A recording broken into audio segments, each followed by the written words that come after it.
Abuso pode ser qualquer tipo de maltrato exposto de uma forma contínua.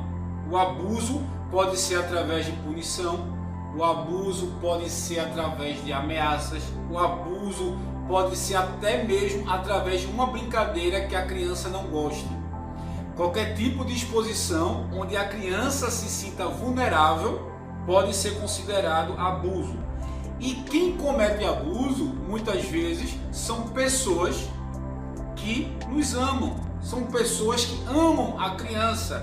Por exemplo, uma mãe ou um pai, eles podem usar a ameaça para educar o seu filho. Abuso tem a ver com medo e segurança, perfeito. Então uma mãe pode falar para o filho algo do tipo: se você fizer isso, eu vou lhe colocar em castigo. Então ela está usando a ameaça para que o seu filho ou sua filha tenha um comportamento desejado.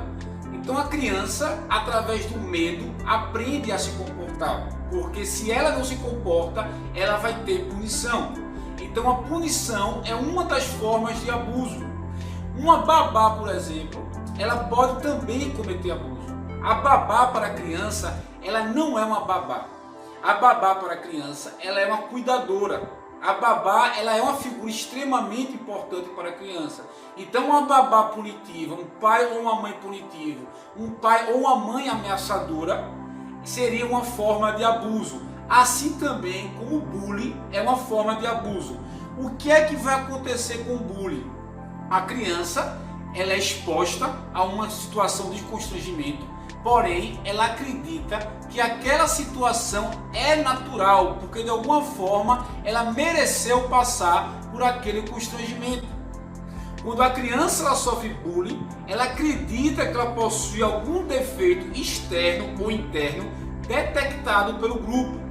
Então o bullying faz com que a criança acredite que ela é inadequada, inapropriada, defeituosa, que ela tem algum problema, e com a repetição ela passa a acreditar que isso é verdade, que isso é real.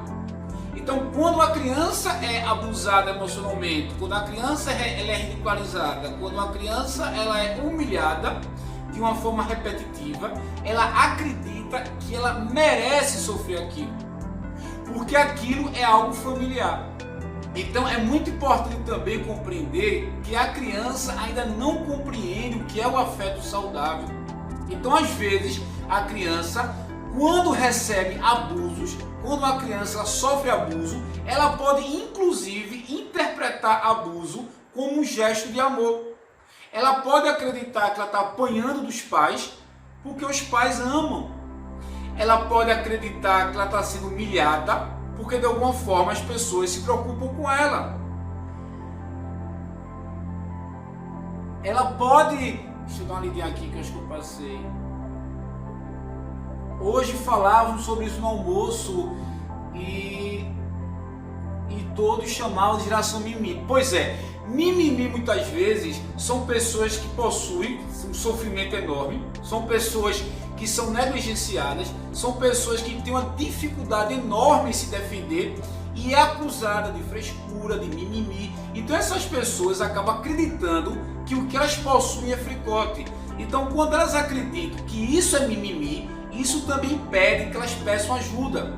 Elas começam a acreditar que no mundo moderno, no seu mundo, sofrer bullying, ser maltratado é algo normal. Então o abuso é um comportamento invasor.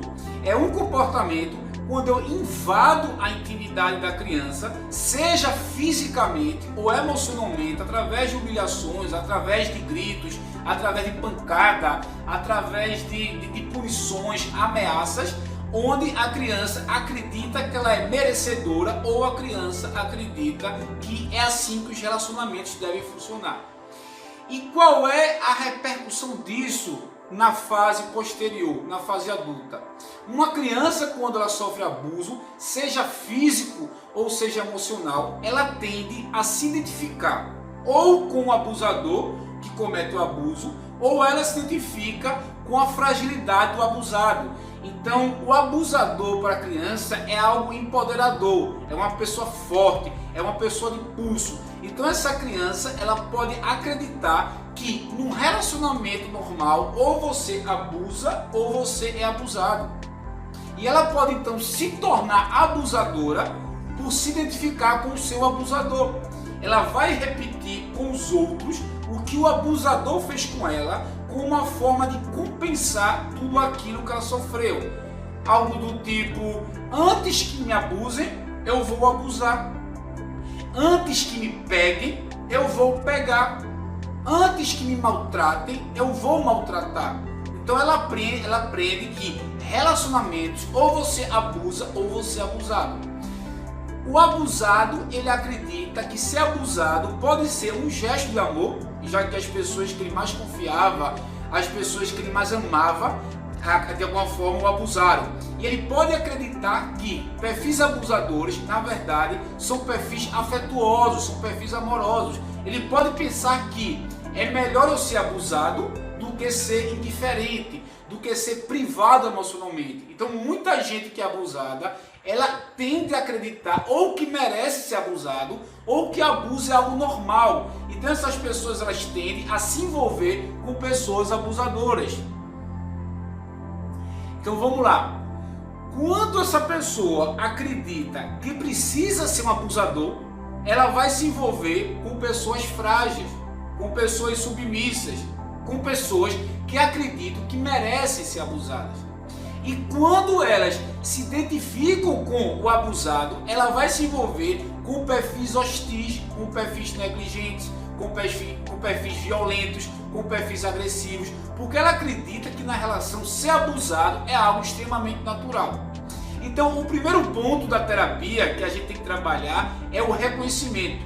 O paciente, ele precisa reconhecer se ele é uma pessoa abusadora ou se ele é uma pessoa abusada. Quando ele é uma pessoa abusadora, ele vai detectar alguns padrões de comportamento. Um dos padrões de comportamento é o controle. O que é o controle? É quando o abusador, ele controla o seu parceiro. Ele não permite que o parceiro ele possua vida própria. Ele não permite que o parceiro ele exerça a sua autonomia, ele exerça a sua identidade. Ele está sempre controlando o parceiro. Ele não permite que o parceiro faça coisas que ele não goste ou faça coisas que de alguma forma está fora da sua hierarquia de valor. Então o controle, o comportamento controlador é um dos abusos mais comuns nos relacionamentos. Um outro comportamento muito comum é a chantagem emocional. Abusadores, eles cometem chantagem emocional no relacionamento. Eles condicionam. Se você não faz o que eu quero, eu vou te retaliar. Eu posso te retaliar me isolando de você. Eu posso te retaliar te ignorando afetivamente. Eu posso te retaliar te traindo. Eu posso te retaliar te tratando mal. Eu posso te retaliar te batendo fisicamente. Então, quando eu uso ameaça para fazer medo ao outro, para antecipar uma punição, é uma forma de abuso, porque eu vou trabalhar a relação na base do medo. Igual que os pais punitivos ou cuidadores punitivos, eles fazem com a criança. Então o abusador, ele busca fragilizar seu parceiro, assim como os pais ou cuidadores buscam fragilizar a criança, deixando com que o outro fique extremamente vulnerável.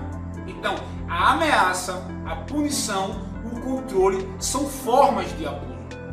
Então quando o paciente, a pessoa, ela nota que tem esse padrão de comportamento, ela pode começar a pedir ajuda.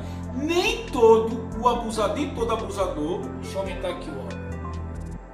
Deixa eu ver se aumentou. Nem todo abusador é uma pessoa ruim. Muitas vezes o abusador é uma pessoa que foi abusada, está acostumada a um ambiente abusador, e na percepção dele aquilo é tão natural, que ele leva aquilo para a vida, para o cotidiano dele. Então ele precisa compreender que está cometendo abuso a partir do momento que seu parceiro expressa um sofrimento contínuo. A partir do momento que o parceiro ele expressa uma dor, um sofrimento naquela convivência. É importante que a gente saiba que o abuso ele não pode ser justificado. O abuso ele não é negociável. Não interessa o que meu parceiro fez comigo. Eu não posso abusá-lo de nenhuma maneira. Não importa se o meu parceiro fez algo que eu não gostei, eu não tenho o direito de humilhá-lo, eu não tenho o direito de massacrá-lo, eu não tenho o direito de colocar numa situação de vulnerabilidade. Então vamos imaginar que um abusador marca para sair com uma namorada e essa namorada traz o encontro, ou essa namorada conversa com alguém que ele não gosta e ele acredita que aquele momento, aquela situação lhe dá o direito de humilhá-la, de ameaçá-la. Então qualquer tipo de ameaça, qualquer tipo de punição no relacionamento é considerado abuso. Não importa os seus motivos. Quando eu exerço uma dor no outro, quando eu uso artifícios para vulnerabilizar o outro, para fragilizar o outro, isso é um comportamento abusador. Segundo ponto é compreender por que eu sou abusador. Por que eu sou abusado? E normalmente na origem envolve relacionamentos com cuidadores abusadores. Pode ser um pai, uma mãe, um tio, uma babá. E é importante que eu identifique quem é o abusador. Porque o abusador primário, o abusador que criou essa ideia de abuso na minha mente, muitas vezes é alguém que eu protejo. É alguém que fez parte da minha vida. É alguém que conviveu comigo a vida toda. Então eu posso querer proteger o meu abusador por ele ser familiar. Então uma das técnicas da terapia é você conseguir ter raiva do abusador. Quando eu consigo ter raiva do meu pai abusador, quando eu consigo ter raiva do meu pai negligente, da minha mãe abusadora, da minha babá negligente, da minha tia abusadora, quando eu consigo ter raiva dessa pessoa, eu consigo compreender que aquilo foi um abuso. A raiva é uma maneira de me impor. Eu estou com raiva porque eu não merecia passar pelo que eu passei. Eu estou com raiva porque o que você fez comigo não se faz. E a partir de agora eu não vou permitir mais nenhum tipo de abuso. Quando eu tenho raiva do meu cuidador abusivo, eu começo a ter raiva de todos os abusadores. Quando eu protejo o meu cuidador abusivo, eu permito ser abusado por outras pessoas parecidas com esses cuidadores. Então eu preciso ter raiva do meu cuidador para entender que eu não merecia aquele abuso. Eu era uma criança. Eu tinha 4, 3, 2, 5 anos de idade. Então mentalmente eu vou visualizar a cena, eu e o abusador. Só que desta vez eu vou estar no meu tamanho adulto. E eu posso pegar uma almofada como essa e imaginar que é o meu abusador. E eu posso, como adulto, proteger aquela criança que foi abusada quando era criança. Eu posso chegar para o meu abusador mentalmente, visualizar a cena e falar: você não deveria ter feito isso. Se afaste dessa criança e tirar o abusador de perto dessa criança.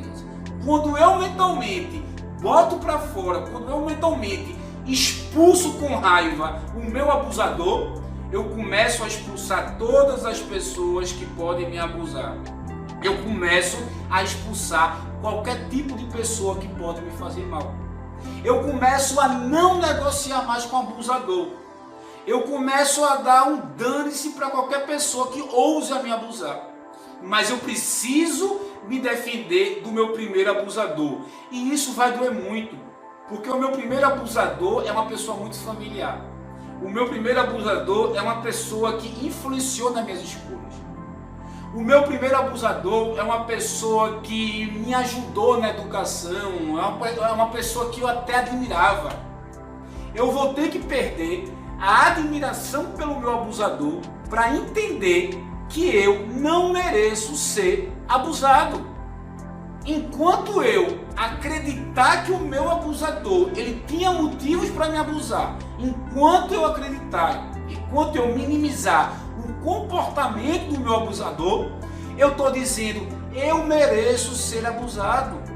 E sabe o que acontece? Eu vou começar a ter atração por pessoas abusadoras. Ou eu vou começar a ter atração por abusar as pessoas. Porque eu vou considerar mentalmente quimicamente que o abuso é algo natural. O abuso sexual é a mesma coisa. O abuso sexual é uma penetração no corpo de alguém que não te autorizou. Então todo abusador é invasivo. Então uma pessoa que é abusada sexualmente, ela foi invadida fisicamente por um corpo que ela não permitiu. E a dor é tão grande do abuso sexual que é muito comum a criança ela ficar desconectada no abuso sexual. É muito comum no abuso sexual a criança ficar desconectada e de alguma forma ela acreditar que ela tem culpa daquela situação, porque ela não reage, ela fica paralisada, ela fica imóvel. Então quando ela fica imóvel, ela pensa, bom, se eu não estivesse gostando, eu não teria permitido, mas era uma criança. A agressão sexual é algo tão violento que a criança não consegue reagir. Muitos adultos têm problema de dar sexualidade, porque na hora que eles vão ter o ato sexual, eles interpretam aquele momento como um estupro, mesmo que a pessoa do teu lado seja um parceiro que você ame, que você goste. Em algum momento sexual, o teu parceiro ele pode fazer um gesto parecido com o gesto do abusador. Então vamos imaginar que o abuso sexual foi feito pela mão. Então quando teu parceiro for passar a mão, sei lá, no teu genital, na tua genitália, o teu cérebro vai interpretar aquilo como abuso, porque aquele movimento com a mão foi igualzinho ao movimento com a mão do abusador. Então pessoas que foram abusadas sexualmente, elas podem desenvolver inclusive um trauma sexual. Elas podem ver as pessoas como pessoas assim de não confiança de cunho sexual, ou elas podem abusar sexualmente as pessoas como forma de hipercompensar esse abuso. Mas normalmente elas se tornam frágeis, vulneráveis a relacionamento íntimo, porque o sexo é algo íntimo. O sexo é algo afetivamente íntimo, não é apenas algo intimamente físico. Então uma criança abusada sexualmente, ela teve a intimidade violada. E essas pessoas tendem a conviver com pessoas invasivas intimamente. Então, dando para entender, eu sei que a temática é meio difícil, meio pesada, mas é importante compreender que o abusador, muitas vezes, ele foi abusado. Então, o abusador, quando entra em tratamento, ele pode melhorar bastante. Mas, para isso, ele precisa desafiar o seu abusador, o seu primeiro abusador. Uma outra coisa muito importante é conviver com pessoas não abusivas. Conviver com pessoas saudáveis, com pessoas respeitadoras, com pessoas que respeitam o limite. Porque essas pessoas, elas vão te deixar cada vez mais distante do abuso. Quanto mais bem tratado na vida adulta você é, quanto mais amado na vida adulta você for, mais distante emocionalmente você vai estar de pessoas abusivas. Então eu preciso ter a raiva do abusador. Alguns pacientes que eu peço, eles podem fazer assim uma carta para o abusador. Essa carta, ela não precisa chegar no abusador. Mas quando você faz uma carta ao meu abusador, e nessa carta você tem que se imaginar como se tivesse a idade do abuso. O que é que você gostaria de escrever para o teu abusador na época que você foi abusado? O que é que você gostaria de dizer para ele? Aí você escreve num papel: para o meu abusador, eu era uma criança, eu tinha 5 anos de idade, eu confiava em você, eu achava que você me amava, eu tenho nojo de você, você é um monstro. Não precisa ter censura, você escreve, porque quanto mais você escreve essa carta para o abusador, mentalmente você começa a entender quais são os teus direitos num relacionamento. Então, quando eu começo a entender quais são os meus direitos no relacionamento, eu começo a me impor, eu começo a me proteger. E quando não sei manter um relacionamento sem abusar e manipular, então, eu tenho que entender por que eu abuso e manipulo. Normalmente, a pessoa que abusa e manipula é uma pessoa que aprendeu a esse padrão em algum momento de sua vida, a manipular e abusar. Muitas vezes, o abusador, ele se sente abusado antes. Ou o abusador, ele tem tanto medo do abandono que ele usa o abuso, a manipulação, o controle para prender o outro no seu relacionamento. Então assim, por trás desse comportamento manipulador, por trás desse comportamento abusador, às vezes há uma criança carente, uma criança vulnerável no corpo de um adulto, então isso pode ser tratado. Agora tem uma coisa importante, o abusador ele precisa experimentar um pouco de culpa para poder quebrar o abuso. O abusador ele precisa se sentir mal em abusar. O abusador ele precisa de alguma forma se sentir assim envergonhado, mal. Como é que eu estou fazendo isso com aquela pessoa? Como é que eu estou fazendo isso com a pessoa que eu gosto tanto? Essa pessoa não merece passar por isso, porque essa culpa pode ser usada como freio. Lembrando que psicopatas não experimentam culpas, mas mas a maioria dos abusadores, eles não são psicopatas. A maioria dos abusadores, eles são pessoas traumatizadas. Então, quando o abusador ele consegue sentir culpa, é meio caminho andado para a melhora. Tem outra coisa também muito importante, é que a relação terapêutica vai ser extremamente importante. O terapeuta, ele representa o outro da vida do abusador. O abusador, ele vai tentar abusar do terapeuta. O abusador, ele vai tentar ridicularizar o terapeuta, vai tentar humilhar o terapeuta, vai tentar questionar o terapeuta. E é muito importante que o terapeuta trate o abusador com afeto. O abusador, ele está acostumado a ter uma relação de abuso, onde eu abuso você e você se fragiliza. O terapeuta, ele não vai se fragilizar com o abusador. O terapeuta é uma figura forte, porém extremamente afetuosa. O terapeuta vai dizer para o abusador que entende por que ele está fazendo aquilo, que entende que foi assim que ele aprendeu, porém ele não precisa mais repetir isso. Primeiro que não vai funcionar, porque o terapeuta não vai se sentir abusado e nem vai permitir abuso, vai colocar limite. E segundo, que o terapeuta conhece o que há por trás daqueles abusos. O terapeuta compreende que há uma criança assustada, uma criança que foi abusada quando era criança, uma criança que está desesperadamente querendo fazer amizade com o terapeuta, mas por ter tanto medo que o terapeuta abuse dela, essa criança abusa do terapeuta antes de ser abusada. Então a relação terapêutica ela é fundamental para perfis abusadores, porque o abusador, enquanto ele abusa e eu coloco limite, eu estou dando limite com afeto. Um afeto que ele nunca recebeu dos seus pais. Um afeto que ele nunca recebeu da sua família. Vai ser algo novo da vida dele. Porque ele está acostumado a embate com as pessoas, a rivalizar com as pessoas. Então o terapeuta, ele faz uma espécie de reparação parental. Ele dá para o abusador aquilo que seus pais foram incapazes de dar. Ele faz com que o abusador tenha raiva do abuso dos seus pais. Ele faz com que o abusador fique frágil na sessão, que ele chore, que ele sinta-se culpado, mas que ele entenda que a partir de agora ele não precisa mais abusar. A partir de agora ele tem um terapeuta para ajudá-lo a ter relacionamentos saudáveis. Porque mesmo sendo abusador, o terapeuta gosta dele, o terapeuta compreende o seu lado frágil e mesmo assim o terapeuta não vai abusar do seu lado frágil.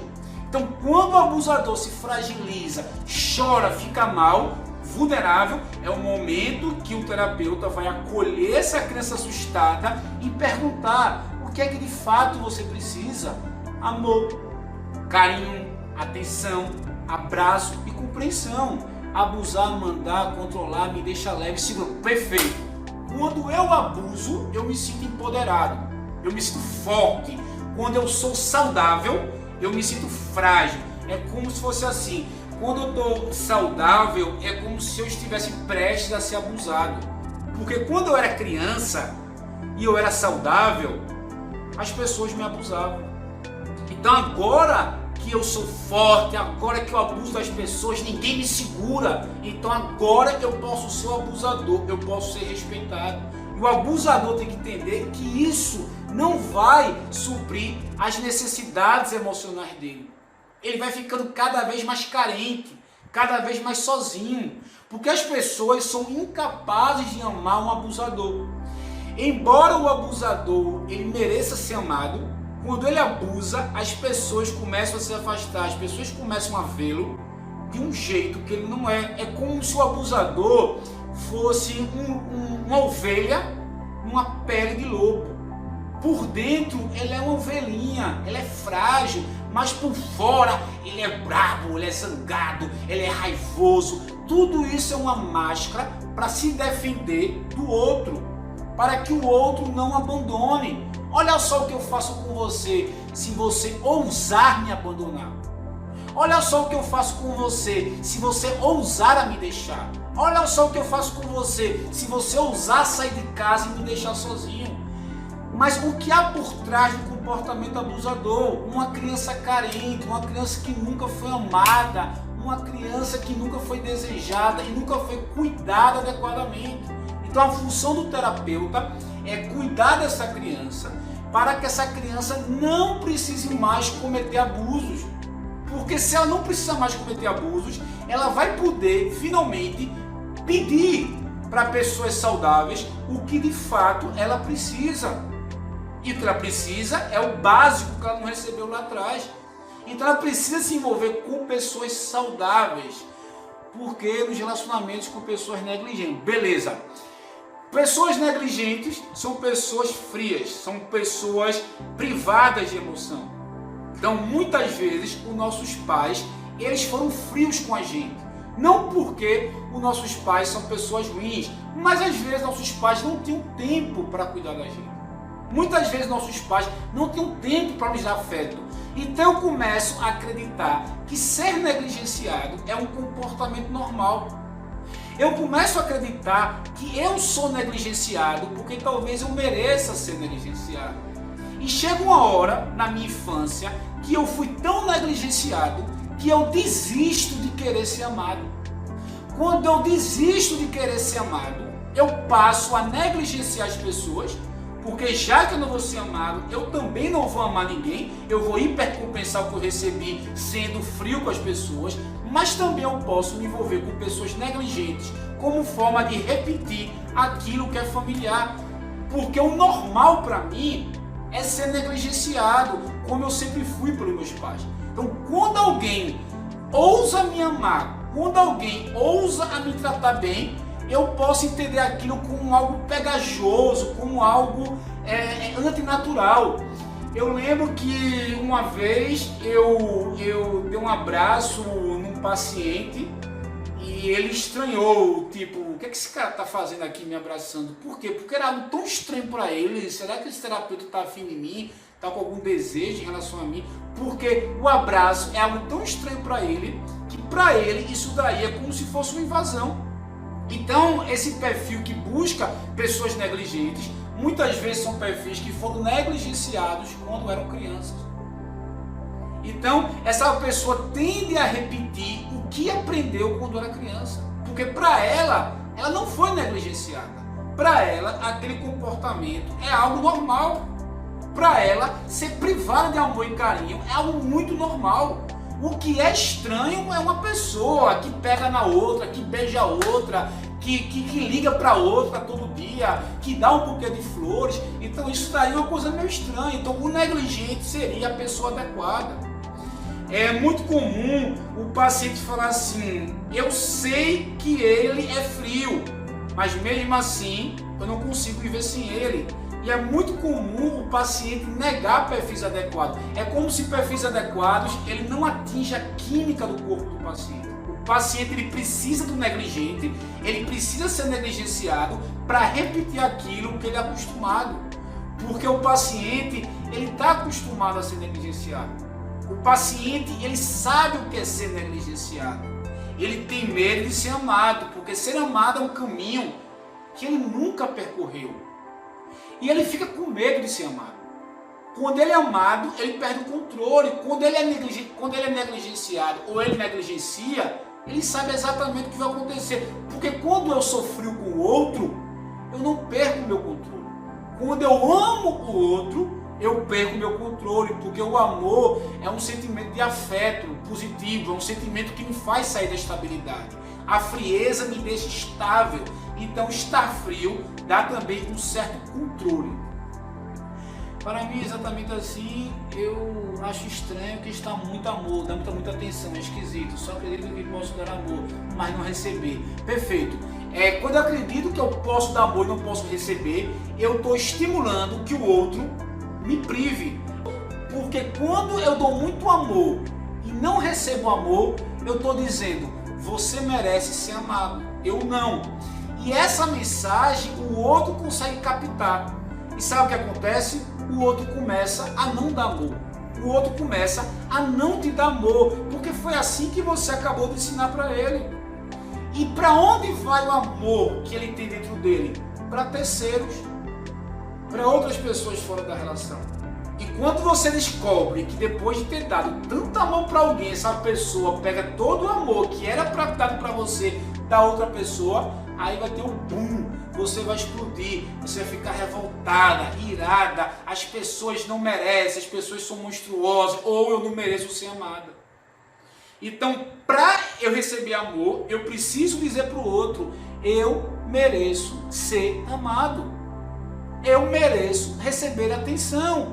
Porque se eu não peço isso na minha relação, o outro vai acreditar que eu não mereço. E se o outro acredita que eu não mereço, ele não vai me dar amor. É uma coisa inconsciente. E vai chegar uma hora que o outro ele vai desgostar de mim, que o outro não vai conseguir mais se envolver comigo afetivamente, porque todo o amor que ele tinha não foi investido em você, foi investido em outra situação. E mais uma vez, o negligenciado, ele é negligenciado.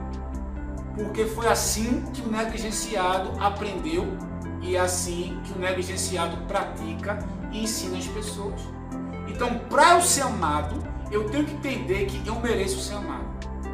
Então, se eu mereço ser amado, eu não vou aceitar migalhas, porque para pessoas que foram negligenciadas na infância, elas também se acostumam a migalhas. Elas acreditam que migalhas estão de bom tamanho, então qualquer coisa elas aceitam. Elas aceitam um cara, uma mulher casada que só podem vê-la uma vez no mês. Ela aceita que alguém maltrate ela, desde que esse alguém esteja com ela. Já é grande coisa estar com ela. Então essas pessoas começam a aceitar tudo. Quando elas começam a aceitar tudo, elas também passam uma mensagem que elas não são dignas de ser amadas. Ele também, quando é amado, tem receio de perder os ganhos que tem sendo negligenciado. Claro, né? Porque quando eu sou amado, o outro também, de alguma forma, ele está exigindo amor. Então, quando alguém me ama, alguém também pode estar dizendo, agora eu também quero ser amado. É isso que é reciprocidade. Então, pode acontecer de uma pessoa fria emocionalmente, por ter sido negligenciada, se envolver com uma pessoa fria emocionalmente também. Os dois serem frios emocionalmente. Isso pode acontecer. Como pode acontecer? Porque veja só, ser frio emocionalmente tem ganhos também. Porque quando você é frio emocionalmente, você não se entrega. Se você não se entrega, você não sofre. E quando você está com uma pessoa fria emocionalmente, essa pessoa também não estimula que você se entregue a ela. E você também não sofre. Então sempre vai haver esses ganhos. A frieza emocional, ela traz ganhos secundários, mas vai manter o vazio emocional, o vazio do existir. Pessoas que não conseguem se conectar afetivamente, elas se sentem vazias, se sentem sem propósito de vida. Saúde mental é ter bons relacionamentos, é amar e ser amado. Não importa o quanto você ganha, o quanto você trabalha, o quanto você malha, tem um corpo bom. Se você não tem relacionamentos saudáveis, relacionamentos onde você ama e é amado, o vazio de existir, ele vai ficar enorme. Então, o que a gente trabalha na terapia é melhorar as relações afetivas do paciente. É melhorar os seus relacionamentos interpessoais e, obviamente, relacionamentos amorosos. Então, quando o relacionamento amoroso ele é saudável, quando o relacionamento amoroso ele é recíproco, quando o relacionamento amoroso ele é adulto, você aguenta, inclusive, várias dificuldades da vida. No inverso, você não aguenta. Eu aceito uma migalha, ao mesmo tempo fico muito agressivo e boto para correr com facilidade, desisto, me sinto horrível. Vamos lá, eu aceito migalhas até um certo tempo. Chega uma hora que quando eu começo a compreender que aquelas migalhas é absurdas, eu boto o outro para correr. E o outro não entende nada, porque o outro pensa, eu sempre dei migalhas. E ela sempre aceitou. E agora ela não está aceitando mais migalhas. Então é o caso de uma mulher que faz tudo pelo cara, passa a roupa do cara, cozinha pro cara, trabalha pro cara, é escrava do cara. Um belo dia ela pensa, isso tá errado. E aí ela sai de um polo onde ela fazia tudo para outro polo onde ela não faz mais nada. Então ela foi tão privada emocionalmente que a partir de agora ela não faz absolutamente nada. Entende? Então você sai de um polo que é ser abusada, ser negligenciada, ser explorada e vai para o outro polo. Eu não aceito mais fazer nenhum favor para ninguém. Agora eu quero que você devolva tudo aquilo que você me deve. Não vai funcionar, porque você vai sair de um extremo para outro. E quando eu abuso meu filho, por perceber que não tenho mais controle. É exatamente isso. Primeiro eu tenho que entender que controle é um abuso. Segundo, eu tenho que entender a sequela que esse filho vai ter por esse abuso. E terceiro, é entender por que eu abuso meu filho. Por que eu controlo meu filho? Quem fazia isso comigo lá atrás? Eu estou repetindo o que e de quem? E está na hora de pedir perdão para esse filho. E está na hora de dizer para esse filho, filho, não aceite mais o meu controle. Você não merece o meu controle.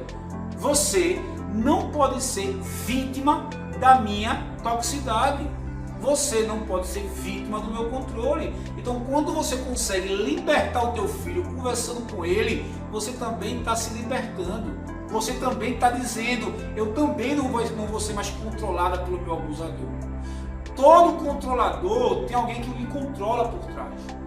Tem alguém que lhe controla mentalmente. Claro, é difícil, né? Se fosse fácil, todo mundo não tinha traumas, todo mundo estava curado. É muito difícil, é um treinamento. Mas eu preciso entender o mal que eu estou causando ao outro. Eu preciso entender o que acontece quando eu tento controlar o outro. Vai ser nos pais. Vai ser uma dor imensa fazer isso. Mas você precisa libertar o teu filho do teu abuso. E você precisa se libertar do teu abusador. E você sabe que tem um abusador. Então você tem que se libertar do seu abusador, ter raiva desse abusador, não aceitar mais abuso desse abusador, para que você possa libertar teu filho dos teus abusos. Porque os teus abusos que tu comete com o teu filho gera culpa, te faz mal, te deixa angustiada, porque senão você não estaria aqui verbalizando tanto. Então, quando você se impõe ao teu abusador, você permite que teu filho se imponha diante de você. E quando teu filho se impõe diante de você, o sofrimento vai ser enorme, porque ele vai se libertar dessa mãe controladora. E essa mãe controladora vai virar, sabe o quê? Uma mãe vulnerável, uma mãe frágil. E é essa mãe frágil que é a mãe saudável, que é a mãe frágil que precisa de ajuda, que precisa que o filho ajude ela, que precisa que o marido ajude ela, que precisa que a família se junte para ajudá-la. Não tem como tratar abusador se o abusador não se fragilizar. O abusador, quando ele é abusivo, ele é forte, ele é empoderado, ele é intocável. Você não pode se conectar a ele. Mas quando o abusador ele se fragiliza, ele se torna uma criança desesperada, uma criança que busca acolhimento, uma criança que pede amparo, uma criança que está sozinha no mundo. É nesse momento que os adultos saudáveis da tua vida vão poder te ajudar, porque todo abusador precisa de ajuda. Às vezes os pais confundem autoridade com abuso. Perfeito, claro. Porque na verdade a autoridade é realizada com muito afeto. Um pai que tem autoridade, ele é muito afetuoso. Ele explica para o filho por que está colocando aquela lei. Ele explica para o filho por que aquela lei é importante para a vida dele. E ele também entende que o filho não concorda com aquela lei porque o filho ainda não tem maturidade. Mas tudo isso é feito com muito afeto, com muito amor. Então, quanto mais eu demonstro amor pelo meu filho, quanto mais eu demonstro assim, afeto, compaixão, maior vai ser minha autoridade por ele. E a autoridade é um processo afetivo. Eu tenho autoridade quando as pessoas me respeitam. Eu uso autoritarismo quando as pessoas têm medo de mim. Quando eu me acho indigno de ser respeitado, quando eu me acho uma pessoa assim ineficiente, uma pessoa incapacitada, eu uso o autoritarismo para convencer o outro que eu sou uma pessoa que eu não sou. Então, quando eu convenço o outro que eu sou uma pessoa que eu não sou, eu exerço o autoritarismo, porque por todo autoritário ele é frágil. Todo autoritário é uma criança vulnerável que usa o autoritarismo como mecanismo de defesa, mas por trás essa pessoa está lá extremamente vulnerável, extremamente frágil. Autoridade, exatamente, autoridade, eu consigo autoridade quando eu consigo respeito. E eu só vou conseguir respeito quando eu respeito o outro, quando eu respeito o limite do outro. Porque quem tem autoridade não é superior. A autoridade é quando eu coloco limite em você e você coloca limite em mim. Então, o autoritarismo é quando eu estou vulnerável. O autoritarismo é uma espécie de abuso. O abusador, ele abusa da dor do outro, porque ele não sabe lidar com sua dor. Já que eu não sei lidar com a minha dor, eu vou abusar da dor do outro. Eu vou causar no outro a dor que eu sinto em mim.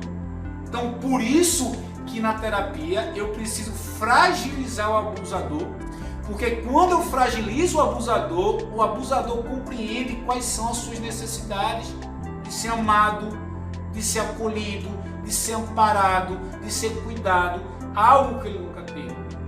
Então é fundamental eu entender por que é que eu sou abusador ou por que eu permito ser abusado. Então quem é abusado precisa ter raiva do seu abusador, porque a raiva do seu abusador é uma forma de defesa. Eu não permito mais que você abuse de mim. E quem é abusado e quem é abusador tem que entender por que abusa, com quem aprendeu a abusar, e precisa ter a empatia de entender que o outro não merece passar por isso. Ninguém pode ser refém do seu trauma. Não se justifica abuso. Ninguém pode ser refém do seu trauma. Então não é porque eu tenho um trauma que eu vou usar esse trauma para abusar as pessoas. E se eu sou abusado, eu tenho que entender quem foi o meu primeiro abusador e mentalmente expulsar essa pessoa e mentalmente confrontar essa pessoa. A partir de agora, você não me abusa mais. A partir de agora, não ouse a tocar em mim. A partir de agora, não ouse a me machucar, porque agora eu sou um adulto. Agora eu sei me defender. Agora eu vou defender a criança abusada que você traumatizou lá atrás. Então, mentalmente, quando eu começo a proteger a minha criancinha abusada, a minha criancinha vulnerável, eu começo a me empoderar emocionalmente. Eu começo a não permitir mais que abusadores se aproximem de mim. E eu estou disposto a romper amizades, namoro, casamento, relacionamento com o pai e com mãe, qualquer pessoa abusadora, eu não aceito mais. Eu não negocio mais, eu não minimizo mais. Então eu tenho que entender isso. Quando eu abuso, eu experimento culpa. E quando eu sou abusado, mentalmente eu vou expulsar o meu abusador. Agora eu tenho que falar forte, eu tenho que chegar e empoderar, eu tenho que gritar. Eu fiz um grupo lá na clínica que eu trabalho e eu cheguei para uma menina e perguntei: se a tua abusadora estivesse na tua frente, o que é que tu faria com ela? E ela começou a espancar lá era como se fosse uma almofada aqui, ela começou a espancar a almofada. Então aquilo foi fantástico. Quando ela bate na almofada, ela está dizendo: eu sei me defender, agora eu sou adulta e agora eu posso me defender, agora não ouse chegar perto de mim.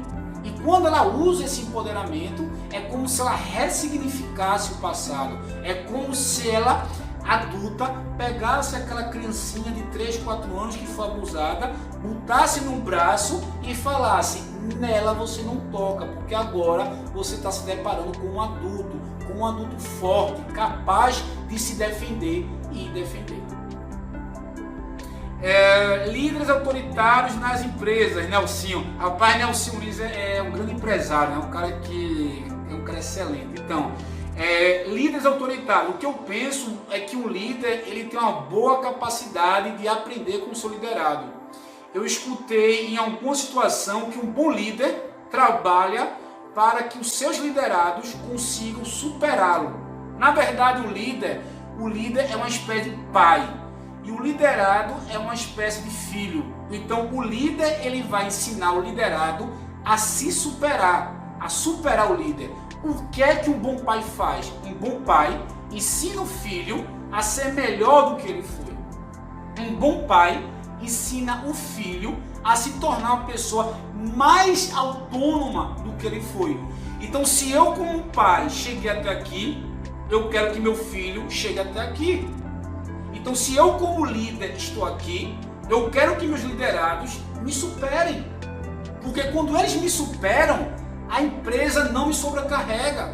E se a empresa não me sobrecarrega, eu começo a suprir as minhas necessidades emocionais. Eu começo a ver a empresa como local de desenvolvimento, não como local de pressão, não como local de angústia, não como local de competição. Eu começo a desenvolver mais habilidades, cada vez mais, porque os meus liderados não precisam mais de mim. Um pai eficiente, ele treina o filho para não precisar dele. Um líder eficiente, ele treina o liderado para não precisar dele, para que o liderado possa conduzir a empresa sem a presença dele, que é exatamente o que você faz. O pai ensina o filho a ser melhor do que ele, é exatamente isso. O pai ensina o filho. O pai saudável ensina o filho a superá-lo. O pai narcisista ensina o filho a ser igualzinho a ele ou realizar os seus sonhos, e a responsabilidade, a culpa desses sonhos pertence a ele. Um pai disfuncional não permite que o filho cresça, quer que o filho fique igual ou menor, porque o crescimento do filho vai tirá-lo do controle, vai gerar uma angústia de não ter feito o que deveria ter feito. Quando uma criança que foi abusada fisicamente pela mãe na adolescência realiza agressões recebidas podem ser... Não, veja só, aí tem que ter muito cuidado, porque às vezes uma criança, quando está sendo abusada, ela pode agredir como defesa, mas aí é pontual, não é uma repetição. Tipo, eu atendo muito adolescente, e eu atendo um adolescente que ele tem uma dificuldade enorme de reagir a bullying. E eu falando para ele que ele é adolescente, que ele tem força e que as pessoas não podem fazer isso com ele.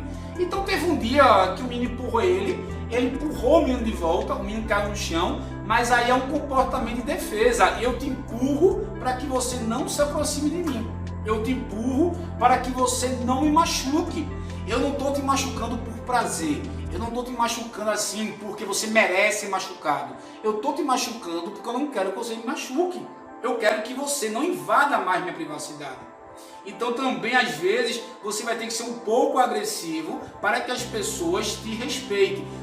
O nome certo é assertivo, mas eu vou me impor. Eu não vou permitir que uma pessoa me empurre. Uma pessoa me empurre, peraí, não é assim. Você não pode fazer isso comigo. Então, quando um adolescente se defende nesse sentido, não é considerado abusador. Para ser abusador, tem que ter um padrão de comportamento repetitivo, onde esse adolescente busca abusar o outro como forma de humilhar, ganhar poder, como forma de controlar, como forma de se impor. Aí seria um abuso. Então, assim, nem toda vez que um adolescente briga no colégio é um abuso. Se for uma defesa, a gente não bate palma, né? Mas a gente entende, a gente compreende porque a pessoa estava se defendendo. Ela não está indo ameaçar o outro, ela está apenas dizendo: não toque em mim, eu não permito que você me machuque, porque eu não mereço ser machucado. Então, para que eu não te machuque, por favor, não me machucar, fica afastado de mim. Isso é importante também. Entendi. Se os pais empurram, se os pais agridem essa criança, então aí complica. Porque essa criança não pode fazer isso com os pais, complica, porque os pais são os cuidadores dessa criança, né? Então, quando um pai bate numa criança, o que é que o pai está ensinando? Quando a gente ama, a gente bate. E aí essa criança pode bater em pessoas que ela gosta. Ou o pai pode estar ensinando, você está apanhando porque você merece, porque você é uma pessoa boa. E essa pessoa pode acreditar que é uma pessoa boa e procurar pessoas que batam nela, como os pais fazem.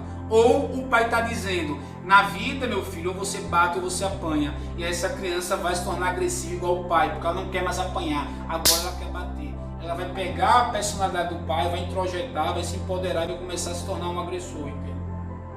Então, quando é pai é complicado, porque os pais, eles são a referência da criança. Os pais cuidaram da criança, então a criança inconscientemente tem esses pais como uma referência. A criança vê o mundo muitas vezes através do olhar desses pais. Então, quando o pai bate, aí complica, porque o pai está ensinando que relacionamento deve ser violento, porque se meu pai bate em mim, imagina as pessoas na rua, né? Então eu vou apanhar as pessoas na rua, ou eu vou bater nas pessoas na rua. Ou talvez meu pai me bata porque meu pai me ama. Então se amor é pancadaria, todo mundo que eu amar eu vou bater. Ou eu vou arrumar alguém que bate em mim. Porque quando alguém bate em mim, significa que esse alguém me ama. Isso é muito comum em relacionamentos tóxicos. Uma pessoa termina um relacionamento porque é agredida e ela sente falta. Ela não sente falta da agressão. Ela sente falta do que ela acha que é amor. Não existe isso. Fulaninha gosta de apanhar. Não existe isso. O que existe é que fulaninha interpreta apanhar com afeto. Então, quando fulaninha interpreta apanhar afeto, ela busca perfis agressivos. Então, não existe isso. João gosta de apanhar. Fernanda adora apanhar. Fernanda interpreta que apanhar é amor. Porque quando o pai dela ou a mãe dela batia, o pai dela, a mãe dela dizia, eu bato porque eu te amo.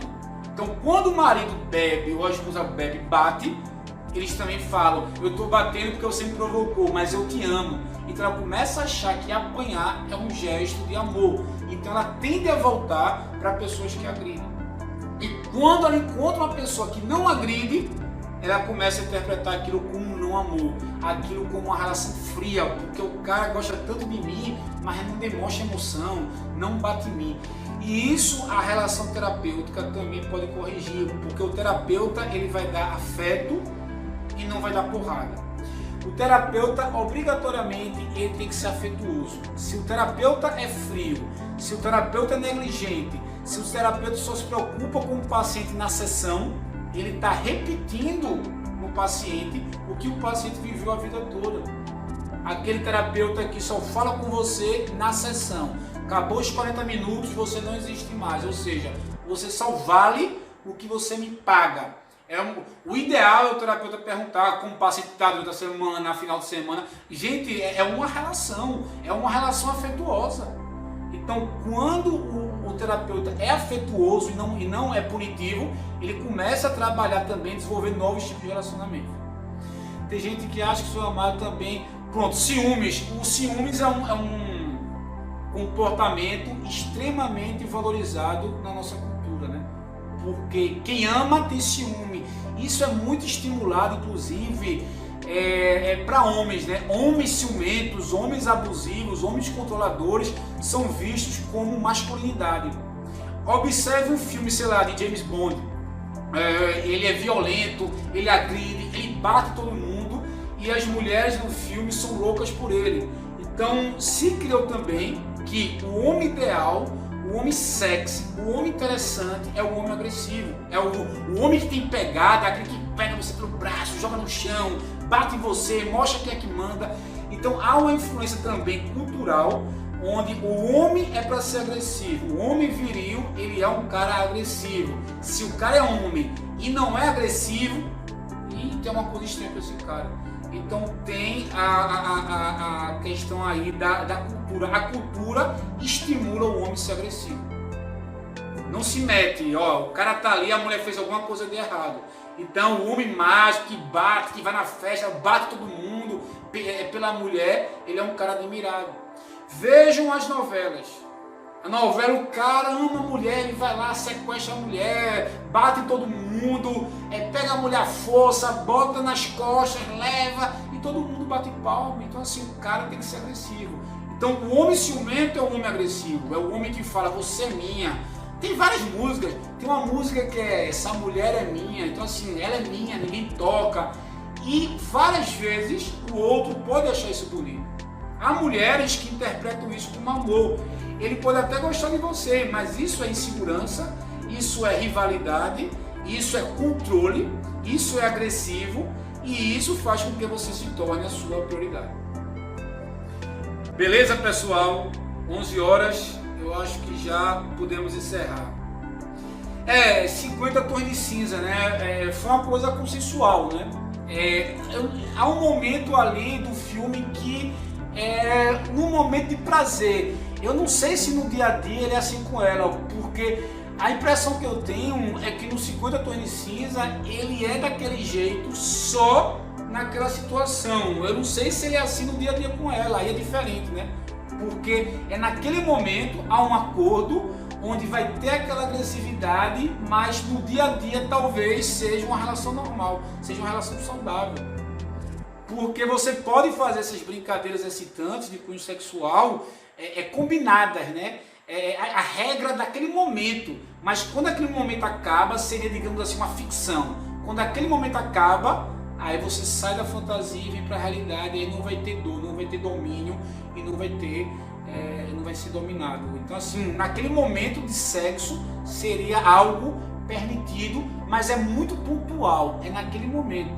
Mas no dia a dia, o ciumento, ele não é ciumento na cama. O ciumento, ele é ciumento no dia a dia. O ciumento, ele é ciumento em todos os momentos.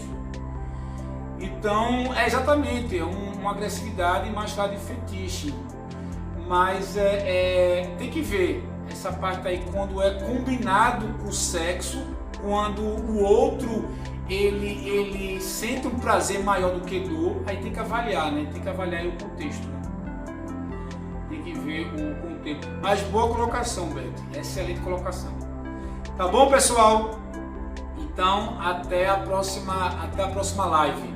Eu não vou marcar com exatidão ele é ciumento no dia a dia? Então se ele é ciumento no dia a dia, aí é o padrão dele, né? Ali o sexo então é só uma extensão. Porque no sexo, nós somos no sexo o que nós somos no nosso dia a dia. Se eu sou um cara inseguro no meu dia a dia, eu vou ser também inseguro no sexo. Se eu sou um cara machista no meu dia a dia, eu vou ser machista no sexo também. Se eu sou um cara abusador no meu dia a dia, eu também vou ser abusador no sexo. O sexo, o sexo denuncia quem as pessoas são. Eu posso inventar um personagem aqui para vocês. Eu sou um cara muito educado, eu sou um cara muito bacana. Mas no sexo eu não vou conseguir enganar, porque há uma intimidade, há uma exposição muito alta. Então no sexo as pessoas denunciam muito como são.